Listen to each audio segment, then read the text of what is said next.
An explosive debut, the most powerful rocket ever built, blew up minutes into its first ever flight.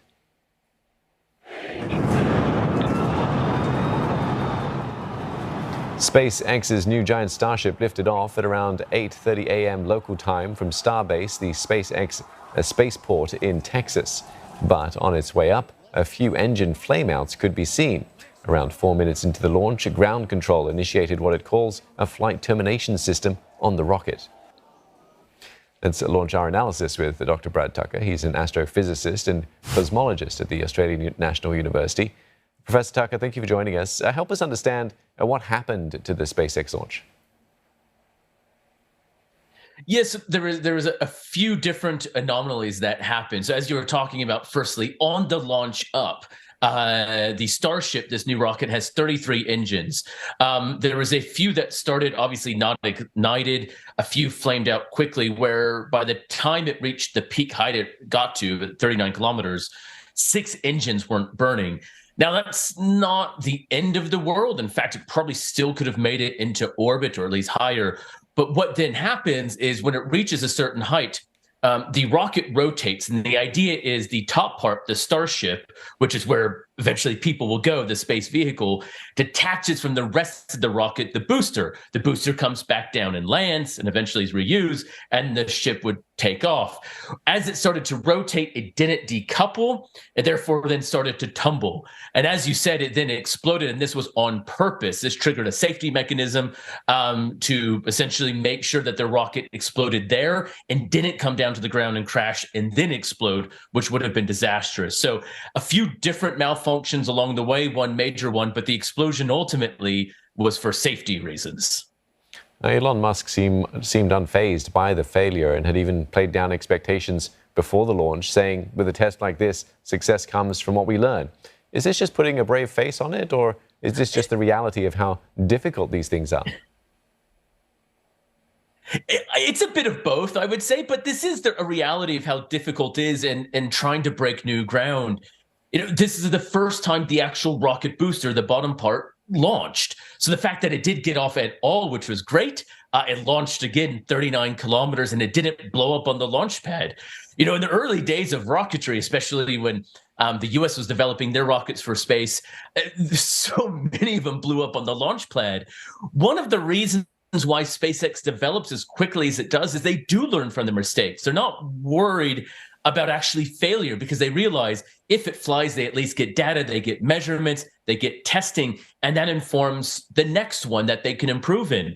So they don't worry about the failures in between. In fact, they use them to move quickly. So instead of waiting years to make sure everything is right, they get it mostly right, they test it, and they refine on it. And this is partially why they move that fast. And this has always been part of the design, the ethos of SpaceX, which has allowed them to do the, so far, amazing things they do today.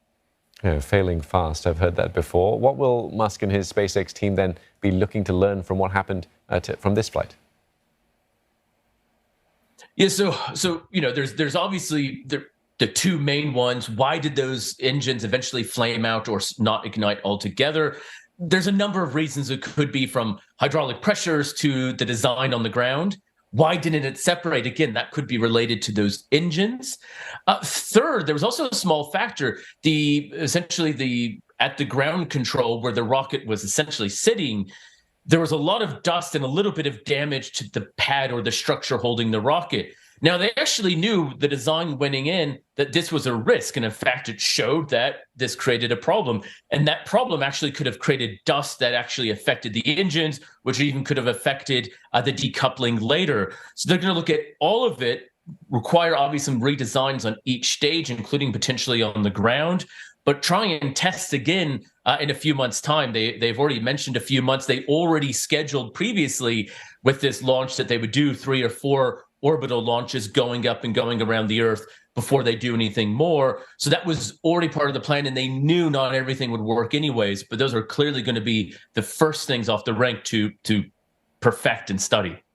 And if we look at the sort of bigger picture of things, what do you make of SpaceX's aspirations?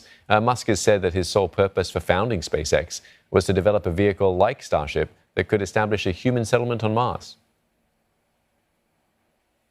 Yeah, these are very long-term, lofty goals, and I generally don't think we are that close to getting humans to Mars. I do think it's a few decades off, and it's not necessarily just the technology or engineering for rockets, but there's a lot of work in human physiology and medicine and a whole bunch of other areas needed. It will happen, though.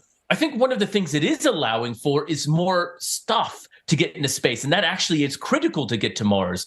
Starship being, as you said, the most powerful rocket earlier, this is over two times more powerful than the Saturn V that took humans to the moon. It can carry dozens, if not more, humans already in its current configuration to low Earth orbit and then to the moon, with upgrades eventually to Mars. But it's also transforming the cost and access to space. And this is key. Previously, it was so costly to put things into space. Back when the US space shuttle was operating, it cost 50,000 US dollars per kilogram to put something in space.